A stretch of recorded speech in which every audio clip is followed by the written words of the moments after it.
Within the last 10 days, there have been 2 violent deaths inside of Oklahoma jails. A corrections officer was killed by an inmate following an altercation in Bartlesville, and an inmate was killed by officers following a standoff in Oklahoma City.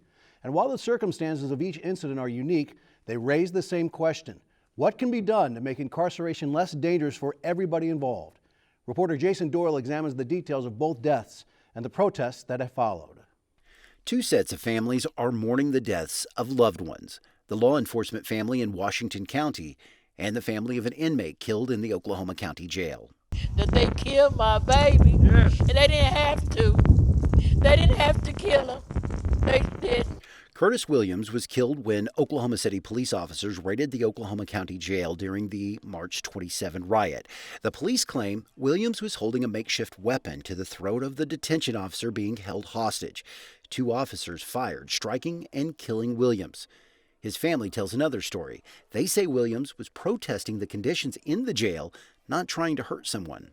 This man lost his life standing up for the rest of the people that was in there, right, telling them that I'm fed up with these things that's going on up in here. And if I'm going to be the one to stand up, then I'm going to do it today. The deadly incident is under investigation. In Washington County, on March 22nd, Corporal Deputy Kyle Davis was killed when a suspect being brought into the jail became aggressive and began fighting with the jail staff. Davis was injured and died at a Bartlesville hospital. The community is in mourning, holding a memorial and several events commemorating the life of Davis.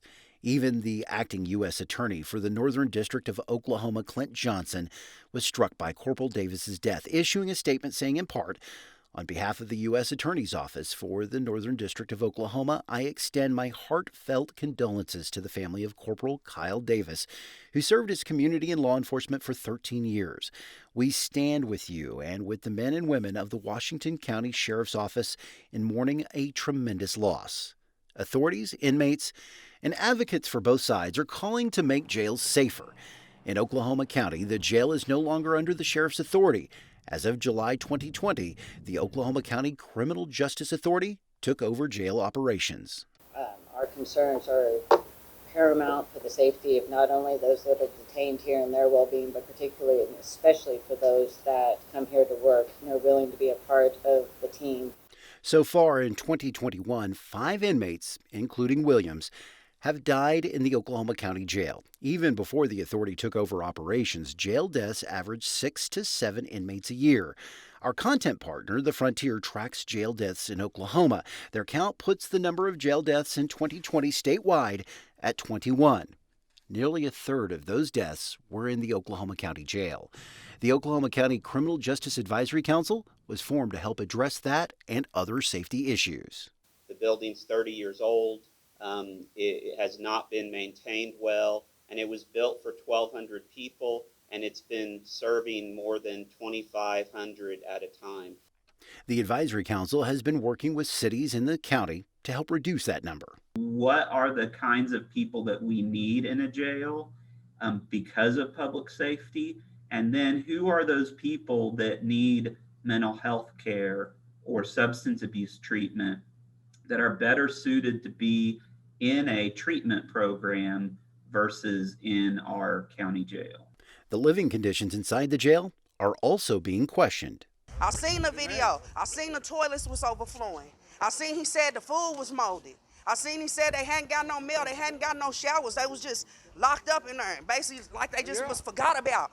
That ain't right. Most of those are isolated incidents. Every single toilet was checked, every telephone was checked, every sink was checked, every shower was checked, every inmate got out for a shower, every inmate got out for visitation. They received full commissary on Friday. Detention Center Administrator Greg Williams says the major issue he's facing is a lack of staff. Oklahoma County recently agreed to raise the salaries of those working at the jail in hopes of attracting more workers. There are approximately 70 open positions out of 400. Understaffing just contributes to really passing out food, passing out medication, timely delivery of those services. The Oklahoma County Jail has been plagued with issues since its first week of operation in 1991. An inmate escaped by scraping grout away from glass blocks and crawling out. During the Terry Nichols state trial hearing held in the basement of the jail in 2004, The facility was flooded with sewage because of a design flaw in the plumbing, which allowed inmates to sock bomb the system. 10 years later, in 2014, the kitchen was non-functional and a temporary solution had to be found. So part of the challenge is the 1991 jail that was built had numerous defects, numerous problems, and 30 years later, we're still dealing with them because sometimes they can't be fixed short of building a new jail. While efforts are underway to make the jail conditions better, families of inmates are calling for officials to speed up the process. Help us by coming up with solutions and different things so that we can eradicate this and do away with the things that's going on. Believing that even if someone commits a crime, he or she should still be treated humanely. And we need to address this issue, all of us as Oklahomans, as people that are of the humane society.